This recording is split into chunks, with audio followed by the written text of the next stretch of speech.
where Jesus was born. First of all, Bethlehem. Let me speak about Bethlehem. Bethlehem, what does it mean, Bethlehem? Bethlehem today commonly known that it came from Old Hebrew language, composed from two words. Beit, which means house. Lechem or lechem means bread. It's house of the bread in Hebrew. In Arabic, when it was translated into Arabic, Beit means house, Lechem means meat, house of the meats.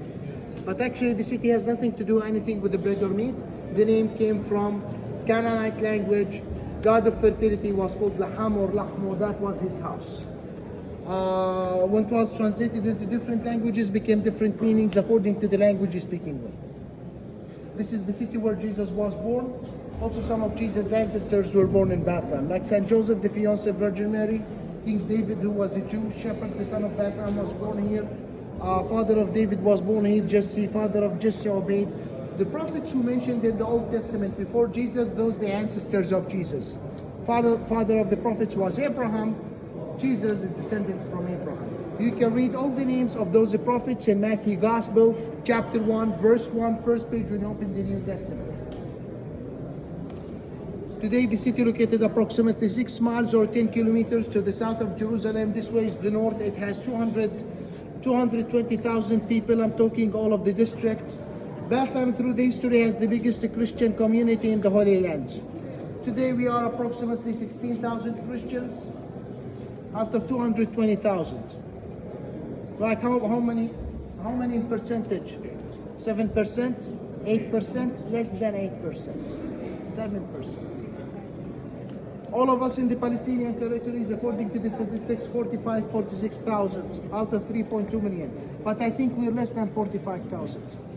All of us in Israel, including the Palestinian territories, 150,000 maximum out of 14.2 million. The Christians in 2007, according to the census, we were 2%. 2017, we became 0.5%. Why is that? Because the Christians of the country and still living in the country till today, for the last 170 years, for many wars, persecution, and for very, very bad economic situation. So we started to leave to Latin America, Chile, Honduras, nowadays North America, the States, Canada, little bit Europe, other countries. They made documentary last year. They are estimating. It said if the Christians kept leaving the country in big numbers like this, one day the churches would be places for visitors only. So here we are inside the oldest church in the world, birthplace of Jesus. You know that Jesus was born in Bethlehem, right? Why? Census. Historically, we were ruled by the Roman Empire. The Romans who one day asked for census, which means the statistics to count the people. They told the people you have to go back to your birthplaces in order to be counted and to be taxed to. That's why Saint Joseph had to come from the northern part of, Nazareth, from the northern part of Israel to his birthplace Bethlehem, because he was born here. Saint Joseph came, brought with him Virgin Mary. She was pregnant with Jesus by miracle from God. When it had the time of her to give the birth of Jesus, she didn't find any place in Bethlehem, or to be more accurate, nobody welcomed Virgin Mary in his house. So they were looking for a place until they found inn. No empty rooms at the inn until Virgin Mary took the stable of the inn and gave the birth of Jesus. So we are queuing here, lining up in order to go to see the cave where Jesus was born. After this, the life of Jesus in the Bible, after the life of Jesus, Christianity started. Let's go a little bit more forward. Christianity started. The Christians at the beginning were persecuted at the beginning by who? By the Romans. Because the Romans were pagans. They persecuted the Christians for 300 years. Until 313 AD, at that year, Christianity adopted as an official religion by the Roman Empire. Queen Helena, mother of Constantine, who was the Roman emperor, built the first churches in the world in 326 AD until 333 AD. In 7 years, she built many churches. Like she built the Nativity Church, birthplace of Jesus, this one, Holy Sepulchre in Jerusalem, which is the crucifixion church and the burial of Jesus, and several churches. But unfortunately, those churches didn't last too long. In 529, the Samaritans.